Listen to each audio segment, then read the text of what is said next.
can the stock market just keep going higher? It seems like it just doesn't want to go down. Well, I think we can see it go higher, especially if sentiment remains complacent. And I think that's really the key here, because the market has strong momentum right now to the upside. And we did see the S&P 500 clear its final resistance from May. That breakout was confirmed on Friday. And we don't like to fight breakouts in this tape. So even if it doesn't really necessarily make sense from a fundamental perspective, the momentum is still there behind the market. So the breakout that we saw by the S&P 500 targets about 4440 with an intermediate term time horizon. And that dictates more offensive positioning, especially if we see measures of sentiment show that complacency is here to stay. And for one, I'm watching the VIX. If the VIX were to take out that April low, which was 1538 decisively, that would be an indication that we're going to see a new lower floor for the VIX. And the VIX holds an inverse correlation to the S&P 500. So I think that'll be key. I mean, we're showing a chart, Katie, right now of the VIX. You look at charts for a living here. I mean, we've seen the spikes. We know why they were there. We talk about things like COVID. We talk about certain economic shocks that we were expecting to kind of see stock market volatility elevate. But if you are in this low volatility environment and you're saying it could go even lower if we go below a certain level around the 15 handle or so on the VIX, then what exactly does low volatility even look like? What can we expect to see in the VIX or the stock market overall if we take out some of those support levels for volatility that you've been saying?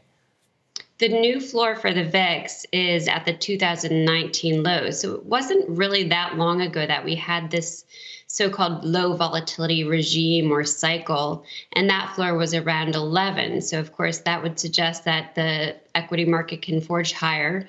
And indeed, we have seen some consolidation really in some areas since February. In the growthier areas of the market, we saw a pretty significant correction off of February's highs.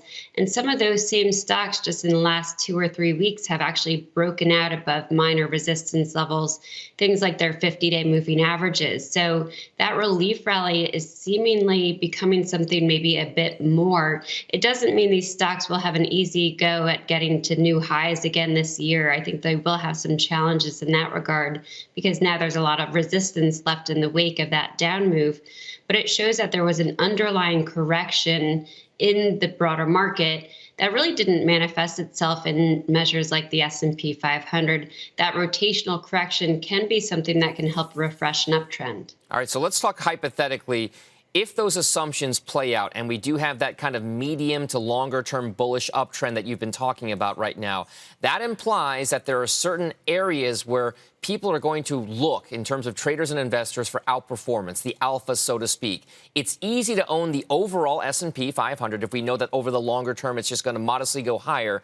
But are there places that you can find value in a market that's at record highs if you're looking to find that way to outperform the index?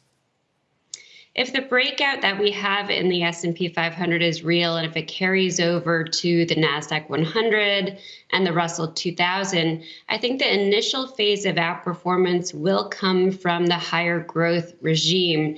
It doesn't mean that that will be a lasting phase of outperformance, but because those areas of the market had already corrected, and we're talking about things like clean energy and the 5G space, these names that had really pulled back, those will probably catch more of a bid here near term. However, then beyond the near term, you would expect to see rotation back into the cyclical sectors. We have big breakouts, of course, in the energy space. Materials, industrials continue to hold positive relative strength, albeit maybe a little bit extended here in the short term. So I think we'll see more of that happen. At the same time, I think we will see participation, if not maybe also outperformance from the heavyweights in the market, and that's the likes of Apple and Amazon, both of which held their 200-day moving averages. Those levels acted as support, and I see that as an incremental positive for the major indices. Katie, we've just got about a little less than a minute left to go here. Are there certain names that you are seeing as possible breakouts given the chart patterns that you're watching? Well, we'd already seen a lot of breakouts from a bottom-up perspective, names like Ford. We saw a minor breakout in GE. We had a breakout in NVIDIA and Juniper. Those breakouts have largely run their course. But I think the point is that they did see upside follow through when they cleared those initial resistance levels. And the more that we see the same action from a bottom-up perspective, I think we can trust those breakouts and act on them. I did highlight to clients last week Tesla, not as a breakout, but as a stock that's rising from an intermediate term oversold condition, and now, of course, has better short-term momentum. So the more that we see that, and I believe Tesla and others like it are still in long-term uptrends. So the phase of underperformance and that down move since that February high, Sure. they did not damage the long-term trends, but of course they did damage some portfolios. Gotcha. I do think we'll see a comeback in the likes of Tesla. Shepard Smith here. Thanks for watching CNBC on YouTube.